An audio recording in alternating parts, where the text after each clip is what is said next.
I don't want my life to be sat in rooms being a conduit for other people's shit ideas. Like, if I really want to do this, then, you know, I'm happy to take full responsibility for it. Go in and just be really blunt with people and be like, I don't want it sounds very selfish, I don't want my results and my reputation to be affected by other people not being willing to accept criticism or fact.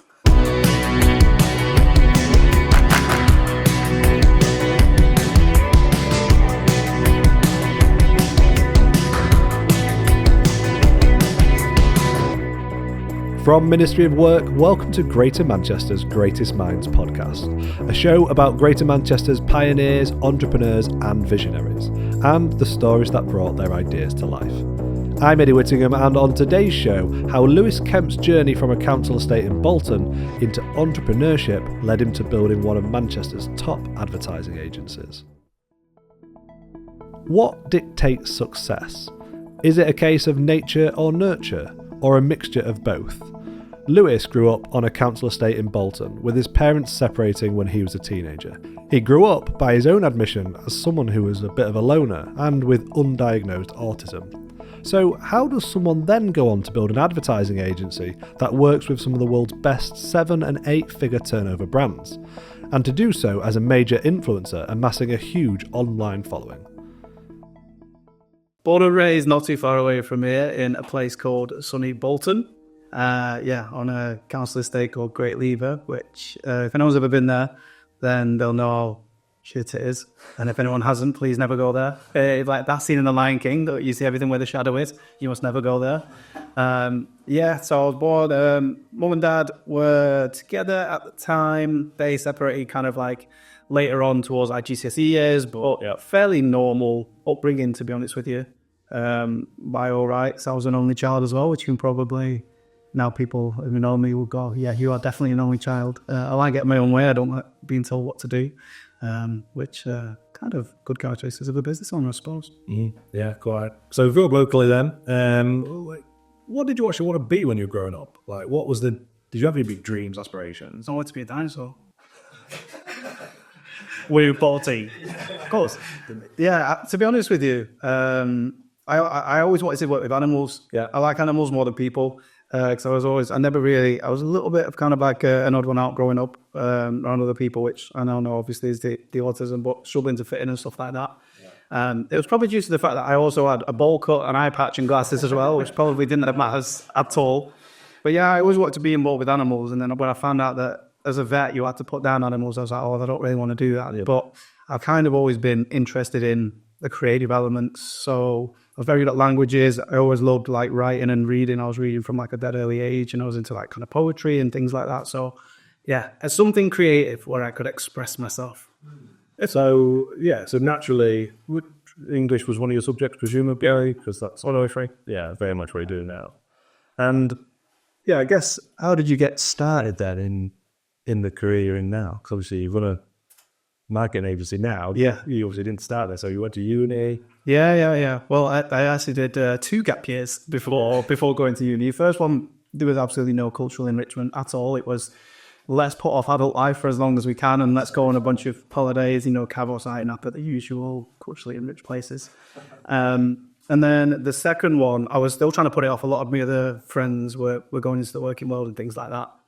But I just thought I wanted to try and earn some money. So that's how kind of my first foray into it. Wait, in fact, no. My first foray was in hospitality at the art centre where my school was as a bartender. So I tried to do that. Lasted an hour, walked out. Not for me. Hospitality is not for me. 7 people are pricks. So I had to get out of that. And then I found my way, like most people do, into field sales executive, or as we know it, door knocking. Yeah. And what were you trying to sell? I believe it was energy switching for a little bit, and then there was a little bit of Red Cross donations in there. So a bit of a mixed bag. But yeah, that was an eye opener, let's say. Was it as painful as I envisaged it was? Yes, 100%. All the rumors are true. You're turning up and all these people are huddled round, and you've got an Al Pacino or a Denzel Washington speech on, and it's all like chanting win, win, win, and we're all gonna win today. And I'm As you walk around Bolton. so you're walking around Salford in the rain, until 7:00 at night around these council estates, getting told to do one. So yeah, that was a bit of a weird one, and it kind of, it's, don't get me wrong, it's good. It's one of the most valuable things I ever did. Yeah, I'll bet. Because you're getting told no 99 times a day, minimum. And doing that for like 6 months, it does harden your skin a little bit. So it's not being like, oh my God, I can't believe that they don't want to donate. So it is one of the most valuable things I did. But ultimately, it wasn't for me. And I thought, no, there must be a way here around it whereby I can not feel that rejection. Yeah.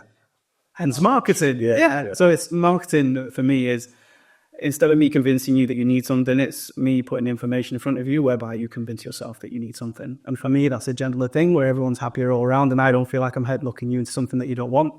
And you don't feel under pressure either. So I think, that's how I kind of found my way into the transition from sales to marketing.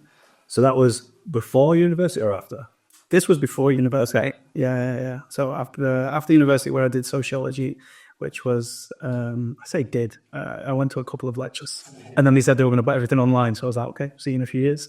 It was actually quite interesting, though, because I was always interested in psychology and why people did what they did. And we just, that bit of a weird kid that was like fascinated by adverts and why things were included in them. So it did actually teach me a few bits and bobs around understanding people, which was good. And then straight after university, I literally landed in a role with my friend's brother-in-law in a nutrition business, doing the comms for that. It was like a bit of an opportunity. Okay. So you've not done a direct sort of marketing degree. So exactly, it's not directly relevant. However, there is the elements of it like the psychology but crowds comes into the sales. Did you know when you was at university you wanted to go into marketing then? No. So it was purely my mate's brother, whatever it was. 100%, mate. 100%. It was literally just being interested in, I don't know, I suppose, wondering if I could make people do what I wanted. Yeah. Without sounding, we're like a sociopath. I was just like, this might be fun. And I can be creative and try new things. And I'm obviously working with people that I know. So it's a bit of a safety blanket rather than going into the big wide world. Mm-hmm. But no, there was no point where I've just thought, I want to do marketing. I think even to this day, do you know what I mean? It's not something that I particularly know if I'm going to be doing for the rest of my life or not. Something I fell into, which, as I speak to more people in this industry, a lot did the same as well. Yeah, that's interesting. Not like a true calling as such. No, definitely not. But you're good at it. Like, I should hope so, being fair to you. You know what I mean? And so, normally you associate people who are really at top of the game as people who, it's been like their lifelong ambition to do that thing, isn't it? Yeah. And it's not always. No, for me, I think it's just the writing element of that, which is thankfully the one constant across every element of marketing. So it's the copywriting that I love, and writing stories and telling stories and making people do things and things like that. So that just happens to be kind of the core element of good ads and emails and things like that. So yeah, they're very fortunate with that. So you had that role, early stage, and how did that progress from there? That was when I first got done over in the business journey, my first big boy role. Yeah, so it was essentially, I was very naive at the time, and we were running all these events and stuff that we needed to sell out, and I could see there was a lot of outgoings. So me being the nice, lovely person that I used to be, said, "Oh, would you just pay me after it when it's done?" Yeah, exactly. I was that guy thinking it would be, nice getting the good books, and then the time comes when you ask for your, I don't know what it was at the time, 5-6 grand, something like that. A lot of money to someone who was fresh out of uni on the balls of their ass. But yeah, when you told no, you're like, oh, okay, great. Then people are like, oh, you didn't have a contract, and I was like, oh no, because it's a friend of a friend, so why would I have a contract? Lesson one. And but you trust him, right? You obviously knew fresh out of university, went by in the years, so you kind of make some mistakes. Yeah, so I'm grateful for the timing that happened. It happened at the right time. Yeah, because it's very early, and you go, okay, cool. So people, that's what the business life is like. Yeah, I have to contract everything. Trust isn't a real big thing, and you need to kind of be selfish and look after yourself before anything else. So yeah, grateful for it, but still just in a brand. Yeah, still be on it. If you listen to still watching this. Where's my money? So we've got a decent lesson there. Yeah. That quickly was a stop to that role. Yeah. And then where'd you go? So I started freelancing then, because I was like, instant, recoil, fine, I'll look after myself here. So literally going out and basically just approaching, I think mainly like bars and restaurants and cafes and hospitality places that are kind of like local, or if anyone knew anyone, a couple of referrals, trying trying to get into those. But I very quickly realized that, like, number one, I didn't have a black book of anyone or anything. So I'm literally just a geezer going, give me a few £100. Yeah, to do what at this point? So at the minute, at the time, I was offering social media and paid advertising, all wrapped into one, and charging something like, £300 a month or something like that. But ridiculous, Yeah. So presumably, had you done much of that yet in that role? Or Yeah. So I've done it before, and I know how pixels work. I know how to run out campaigns and how to measure them, and also how to create engaging content. And if you look at pretty much any high street and you look at the social media, like, it's pretty terrible, because it's usually just whoever the youngest person behind the bar is, right there, social media manager. It's often an afterthought, isn't it? Yeah. So, but then what I also didn't realize and foresee is that those people are skint as well, because hospitality at the best of times is tough. And asking them to come in, take a risk on a relative unknown is a bit of a difficult one. So I had like three or four clients, but I wanted to kind of do something a little bit bigger. But I knew I didn't know anyone to be able to do that. So I just started asking around, and then was introduced to another friend of a friend who had an agency, but he was working in a lot of financial services. So, like PPI and all that stuff from back in the day. None of the sexy stuff, but he wanted to basically start developing brands and things like that, and do more ads and offer more services. So he said, come in, you'll be the head of digital, we'll build a team around you, and I will go out and do the thing that you couldn't do before. You just find new people, you just focus on doing the work, which is the thing that you enjoy. And I was like, buzzing, let's do that. So that's how I ended up in the next role. What was that doing then? Like, who's that for the company? Yeah, so they were called Benchmark Leads at the time. Yeah. Obviously not around anymore. They're doing something different now. But ultimately, I was the head of digital. To be honest, I wasn't the team. I was the team. So I was doing royal work. Yeah, so I was doing the organic social, I was doing the paid social, I was doing the paid search, I was doing the copywriting, I was doing the strategy, I was editing the website, and I was obviously just advising on what we should actually be doing. So I was that guy. Yeah, the everything guy. Yeah. And where did Dive Digital come into? Yeah, Dive was just that was like the name of my first quizzes. Yeah. So I was like, terrible name, isn't it? Like, I just thought, I'm gonna, my thoughts were, I'm gonna dive into your business and make it better. And then everyone was like, oh, make my profits nosedive. And I was like, I've not thought that. The first business names are always rubbish. I know. The domain was the only one that was available, and that's all the things. So I thought, I'm adding that. It's not bad, is it? But that fundamental point, it doesn't really matter, does it? No. When you get started, everyone spends ages on a brand name. Just get fucking started. Yeah. Okay. And how long were you there at the benchmark? I think it was coming on to two years. That's where it kind of lit a fire under me that I wanted to do my own thing again, though, because I remember I remember being sat in so many meetings or boardrooms with these people, and they would sit down and it'd be some little guy in a waistcoat, walking like Conor McGregor, right? This is how the market is going to work, and I'm sat there going, it's literally factually incorrect. That's not how it works. But at the time, I'm still fairly young, 23 or something like that. So you try and put your hand up and be like, that's not how it works. No, you make it work. So inevitably, it doesn't work. Yeah. And then I go, I did tell you this 6 months ago. No, you must have done it wrong. It's definitely your fault. And I'm like, I don't want my life to be sat in rooms being a conduit for other people's shit ideas. If I really want to do this, then, I'm happy to take full responsibility for it. Go in and just be really blunt with people and be like, this is how it works. This is what I need from you. This is what you're going to get from us. This is the partnership, and this is what we expect from you both ways. If that doesn't work, you know what? Cool. I did it wrong. I'll go and get another job, and I'll put my tail between my legs, and I will try and work my way back up again. But I don't want it sounds very selfish. I don't want my results and my reputation to be affected by other people not being willing to accept criticism or fact. And it is interesting market, because if that business owner doesn't trust the agency they're working with, they're going to try and make their decisions, but then think that it's not working, even though they're the ones leading the ship the wrong way. Yeah, they are ultimately, from the last 6 years of doing this now, the biggest thing that stops a brand from scaling is the founder, without fail, because it's the conversation we always have. Do you want to build this for your customers, or do you want to build this for your ego? One is a hobby and one is a business. We can only help with one of those things. We're not here to help you have an expensive hobby and then take the heat for when it goes wrong. So it's up to you. And we have that conversation at the start before a penny's been exchanged. And we find it's a it's a way to get a better type of client on that stays with us for longer. Yeah, you can get rid of it. Yeah. When you was at Benchmark then, obviously you were pretty young, as you said. Yeah. What was that like, actually being in that environment where presumably you're sort of spoken down to because of your age? Because it's like classic, isn't it? Age doesn't define experience, does it? Yeah. It's it was an interesting one because the opportunity was great. Like the businesses we were working with and the numbers we were playing around with were really, really big. So it's kind of, that sink or swim. Oh my God, this is cool. I'm getting a really good experience here. And my boss at the time was like the best salesman I've ever seen to this day. Insane. So I learned a lot around, sales and understanding people and how to make people do what you want and how to close deals and things like that. But ultimately, you are always going to have the first impression be like that.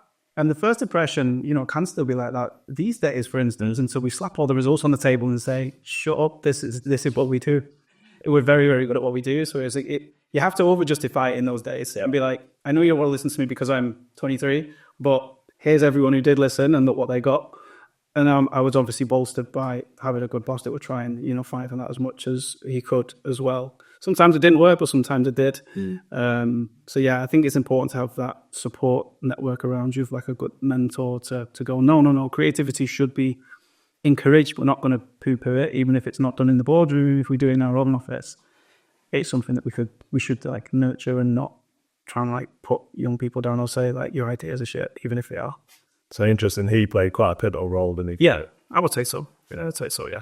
What was the trigger then for actually wanting to leave? You mentioned obviously it lit a fire on you, but was there a trigger? Was it a slow build up? What? Because I always think that inception point, like, fuck it, I am starting my own business.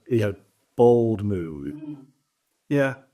I think it was more of a slow build up, and then it's just having that same conversation again and again and again. And by the 55th time you've had it, you go, I don't want to do this anymore. I'm sick of listening to these people, and it's not beneficial to me. I'm not learning anything from these people or anything like that.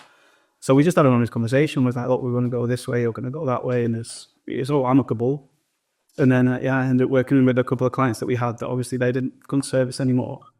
So it was I think that was a big one as well. Being able to basically lead, but also have a couple of clients with you straight away. I wasn't scrambling around. Again, it was people that I've been working with already for 18 months that already knew who I was, and I was just transferring that over. So that was like pretty much an instant replacement of the salary that I was on as well, just with a couple of those clients. Because that's the thing as well. I think people don't often understand, isn't it? Like, to actually replace your salary when you're in employment with your own business, isn't that hard? Like, as daft as it sounds, yes, you do need to get those clients through the door. But yeah. What you take home versus generate for the business is miles apart typically. Yeah, 100%. And I think that opens your eyes as well. And it's when you by yourself, you're like, oh my God, this is amazing. And then when you start bringing people on, you go, oh, this was amazing. Now I don't get to keep any of this because I've got to pay all these softwares and all these taxes on top of things. And you're like, this is why I'm always... when I see people wanting to scale a 500-person business, I'm like, you're probably going to make less money than you did if it was just you and 6 clients. And it depends what you like. Yeah, exactly. It depends what you like doing as well, isn't it? Yeah, because do you want to like run a small agency where you still have his arm, or do you want to just be a firefighter, effectively a huge organisation? Yeah, very, very different roles. And some people do want that. Sometimes just the accolades, as you say, right? Rather than the sensibility. But yeah, me and you both know many people who are one-man bands who make a lot more profit than someone who's got a 50-person agency. Yeah, 100%. How long did you, obviously it was called Lightbulb Media. Yeah. How long were you working on that by yourself before you brought somebody in? Probably 18 months, I reckon. Well then. Yeah. So it was a good while, and I was still doing, and then that was just out of necessity as well, because I was still kind of doing the same things that I did before, but I just had a bit more experience behind me. I had a few more case studies behind me, and obviously I had some existing clients, which was really, really good. But ultimately, if you are doing the organic social, the copywriting and the ads, there's only so many people you could do that for by yourself and still try and run the business and do all the admin and do all the other stuff that comes with it and all that. So it was getting to that crux point where I was like, look, I've got like 7 really good clients here. What am I good at? What do I want to continue doing? And what are the things I'm really bad at that I need to kind of outsource and get out of my hair. What was that? Design. finance, design, HR, just general like admin stuff. I just like being able to go in, create, have a good idea, deliver that idea, and then present the results, and everything around it is the thing that makes you a business owner, which are all the things that I didn't really like doing, but there's other partners and people out there for a reason. Well, 100%, and that's what a good business owner does. They identify what their weaknesses are, delegate them accordingly. So what was the first hire? What role was it? It was Ira. She was an apprentice. She came on as a graphic designer in the content side of it. And then she has basically... Still go for the house. Well, yeah, she's our operations manager now. Oh, cool. So she went through and obviously moved into... I realised that she was basically a better manager of people than me. I think I'm a better leader than I am a manager. And very much I will go in this way and get on board. But I'm not very good at the particular arm around the shoulder. And are you okay? But she's a better manager of people than I am, and checking in on people, because I'm very emotionally constipated. So I'm just like, everyone's like me. Sure. We're going that way, and I don't care. Like if it's shit, everyone's gonna have shit days. But it's actually really refreshing to hear someone who's actually so reflective. Well, not a lot of people will admit that about themselves. So that's quite... Yeah, I've got many faults, and this podcast is not long enough to reel them all. And you've grown the team now to how many? 8 of us now, yeah, which is good. It's weird, really, because people did live elsewhere, like Amsterdam or like further up in like Yorkshire and stuff. But I think we've got 6 that are full time in Manchester now. They've actually moved. Yeah, so I think it's nice because get cancelled if you say remote work's bad, but ultimately we're a creative agency and you can't schedule creativity between 9 and 9:30 every single Tuesday. It's not how it works.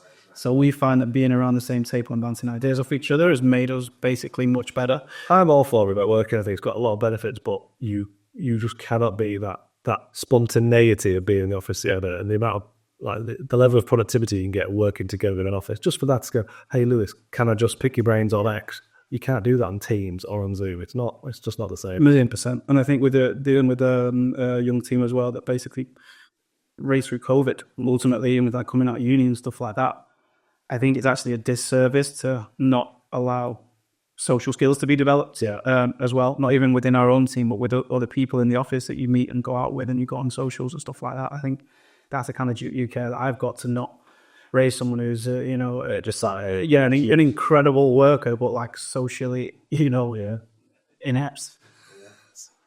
And you've got obviously 8 staff now. What's the big dream for Lightbulb? You said yourself you might not do it forever, but what No, I think for me it changed massively. So like the first thing I wanted to do was retire my mum.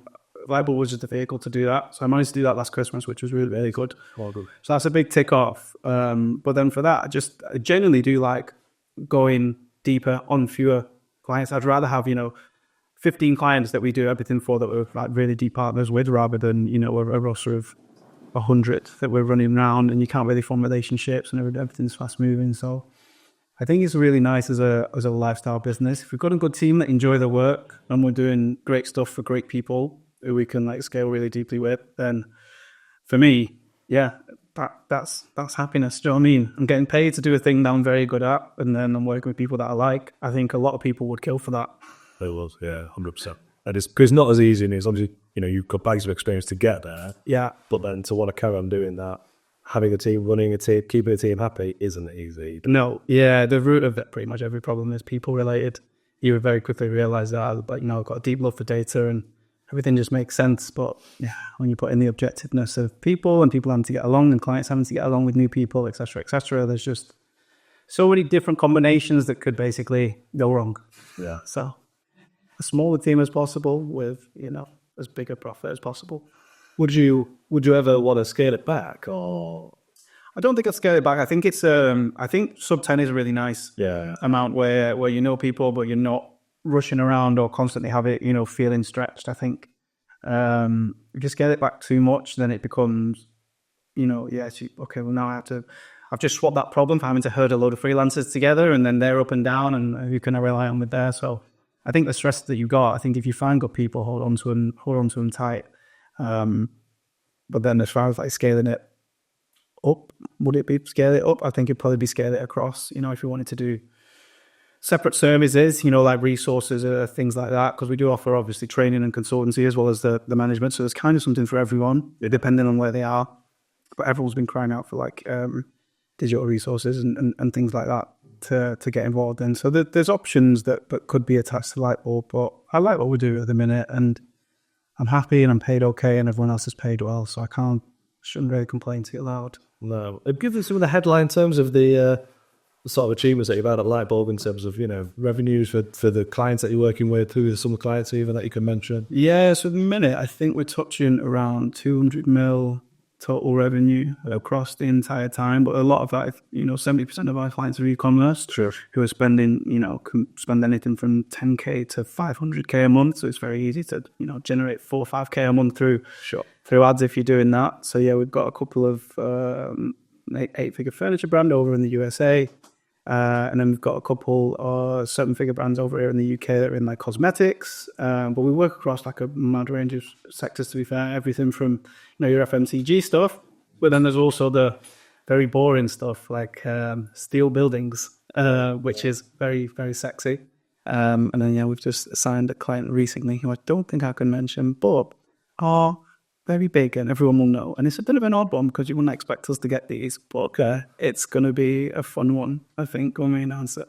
And do you get excited about those big, like, blockbuster names, or do you have, like, any nervousness around it? Not particularly because of the name itself, just because of what it means to me, coming up being a bit of a rough and tumble marketer that didn't really have any qualifications, that felt like he was coming into a, berry wearing, you shouldn't be here, you swear too much. So I think this is just a bit of anything that's a thumb in the eye to kind of that, because I'm a petty man, I think is good. I would say to younger people, I remember one of the first clients that I got at the start, just through a connection with Marriott Hotels or whatever. Only one Marriott, not like LV, but, I'm sticking on your website for Telva. Of course you did, yeah. And I was like, this is buzzing. This is what it's all meant to be. Very quickly realised that they pay the lowest, they pay the latest. Lowest. Yeah, and you are fighting tooth and nail for 0.1% gains or just to get someone to listen to you. And I was like, wow, is that... After that, I was like, I'm not interested in that echelon now. I want an SME that's currently on 10K a month that I can take to 100K a month, because then you're real partners and you work together and you scale. They see the value, don't they? And there's been people that we both know that we've worked with for pretty much since the start now. Yeah. So it's a good sign. I always think retention is a good sign. Someone's been with us for 5 years. We must be doing something okay with them. Well, I was really interested about that, because in that 5 years, I would be surprised if they haven't at least had your work audited by another party in a positive way, as that's due diligence on their part, and they're still with you. Yeah. So I mean, someone's audited it and gone, yeah, they're doing a proper job. Yeah. Which is it's nice to know, because everyone's fighting over it. Acquisition. I truly believe there's enough for everyone to eat. But yeah, I always judge people off the quality of their retention, because it's not that easy. Do you know what I mean? To keep people happy was, you get hit by dopamine and empty promises and all these new gurus that are promising you this and that. So yeah, it's a good sign that we, have good relationships, and more importantly, that we just deliver good results for people. Yeah, amazing.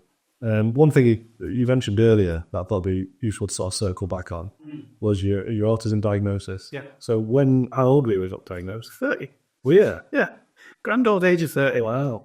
Yeah, so it was an interesting one, because as you get into, I suppose, your late 20s and stuff, you do a lot more kind of self-discovery and things like that, and you're going, okay, well, maybe I shouldn't just keep going the flow here, and you take the time to stop and go, right, why do I feel like this, and how do I get those 1% improvements? Because your body starts falling apart, so you think, how do I increase performance through my mind, etc., because everything just hurts all the time. But I always thought like, kind of, ever since I can remember it, it was just underlying anxiety all the time. You go into a busy room or something like that, or a bar or whatever, or people are queuing, and you just feel them touching you. You think, I'm gonna smash your head in. Like, I just want to smash everyone's head in. So you assume that it's just like anxiety, and then just like mood as well. Let's say we went out to a bar, like the day after, I would just not speak, or just be lying in bed, just in a dark room. And you've exhausted your battery. But I didn't know what that was, right? At the time, I just thought, oh, this is weird. Maybe I just hate people. Maybe you're a sociopath and all that stuff. So I went down, Dr. Google, and they're like, yeah, you got anxiety and depression. I was like, all right, cool. I'll ring the NHS. So I was like, okay, I'll ring the NHS. I think it was like eight weeks later, I managed to speak to somebody that said, oh, yeah, we'll put you on this thing. Let's figure out what you've got. And I could hear the woman like Googling and just reading off definitions. Anxiety is a thing that, for me, is I like efficiency. Yeah. I'm like, get to the point. Yeah. Because you sent me this thing that is like, it annoyed me because it was in a Word document, but it was an image. So that already annoyed me as a marketer. I was like, there's no excuse for that. Absolutely no excuse. Like, which one of those circles do you fit into? And I was like, well, no, I don't really feel anxious because I feel like people are looking at me or whatever, or in crowds. Like, there is no logical reason. I've just always had it. Oh, well, we don't really know what's wrong with you, so we can't really help you. So we're going to stop these. So I had 2 sessions, and then they were like, basically just said, we can't really help you. So bon voyage, good luck. Brilliant. So that was the NHS for you. And then, I just read something online about neurodiversity. I can't remember who it was from. But I thought, I said, that sounds like me. So I thought, okay, cool, let's explore it. Was very fortunate enough to be able to afford a private assessment. Did it. And then, it was the first. I actually felt like they were speaking to me and understood what I was saying. And then came back, got diagnosed with that, and I was like, okay, cool. That makes sense now. And what's that? How has it helped having that diagnosis? Has it helped? Did it change anything?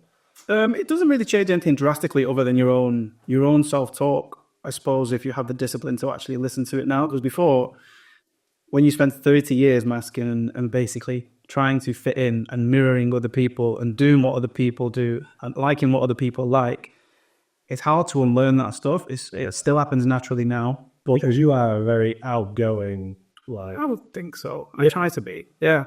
But is that learned behavior, or is that? Oh, do you? No, it's all the behavior. It's that mirror when I was like 4 years old, and then it's just like to make the other person feel comfortable, because I don't want them to feel as uncomfortable as I do in this situation.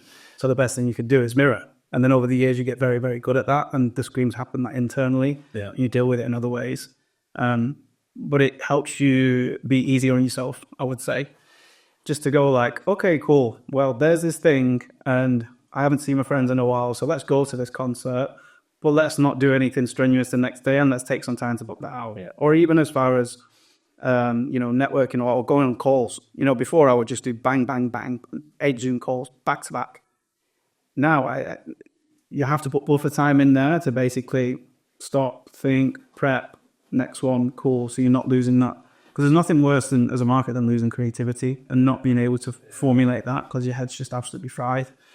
So it's setting those systems up and going, actually, it's just who I am now. It's not I don't know what this is, so let's just try and fit in at all costs. It's cool, this is who I am. So if I am going to do this, this is what it's going to mean, and this is how I'm going to be.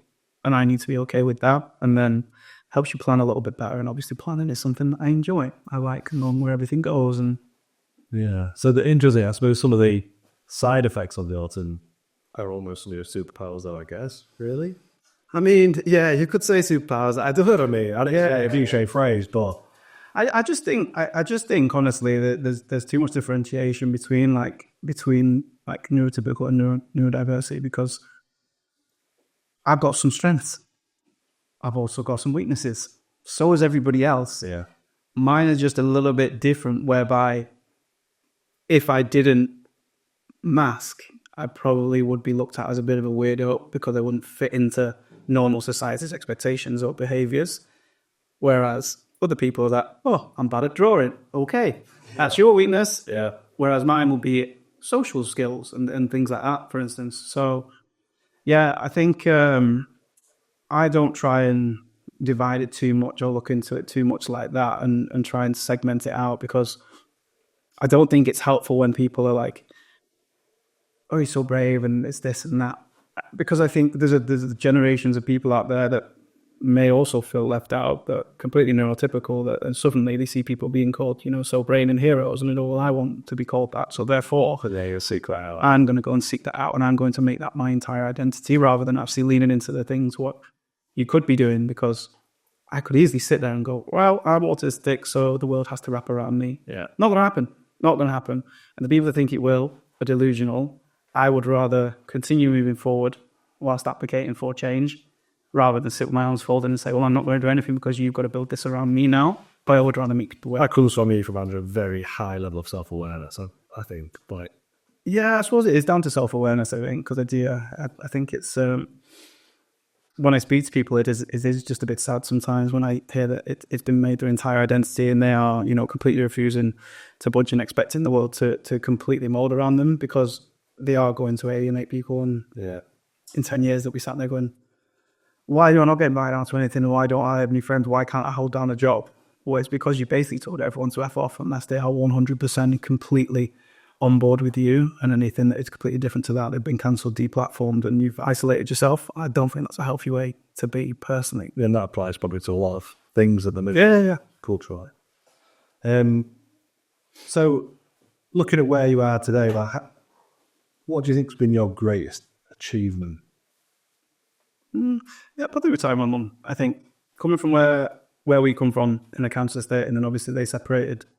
And then there was like years of splitting between the two parents and things like that. They're now friends and it's great. And, we all meet up on a Sunday for a Sunday roast, which is lovely. But that only comes with time. And at the time when you're young, it's about the worst time ever. You're like, family's gone. I think it's kind of more normal now to have blended families and things like that. But at the time, it felt like we were the odd ones out. Do you know what I mean? Because everyone in the private school that I was in seems to have really, happy, healthy families that were doing that, and going, oh, fucking hell, I've got to go yours on Saturday and yours on Sunday. So I think being able to turn around and say, right, you don't need to work anymore, for someone is great for that.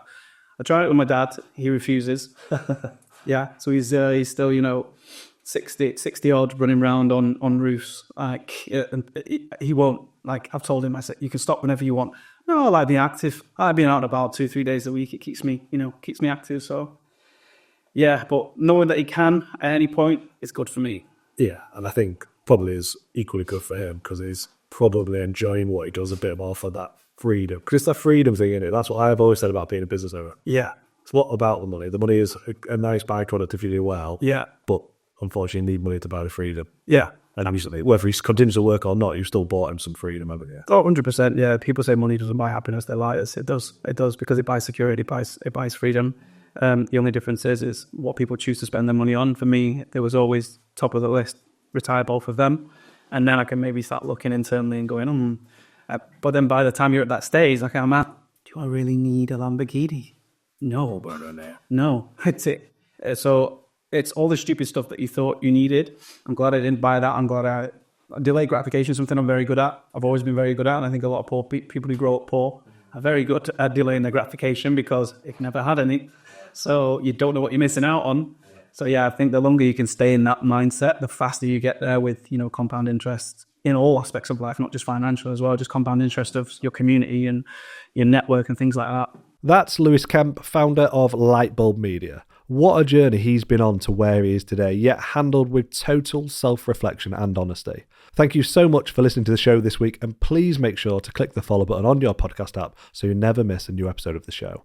And don't forget to check out our work club right here at Ministry of Work.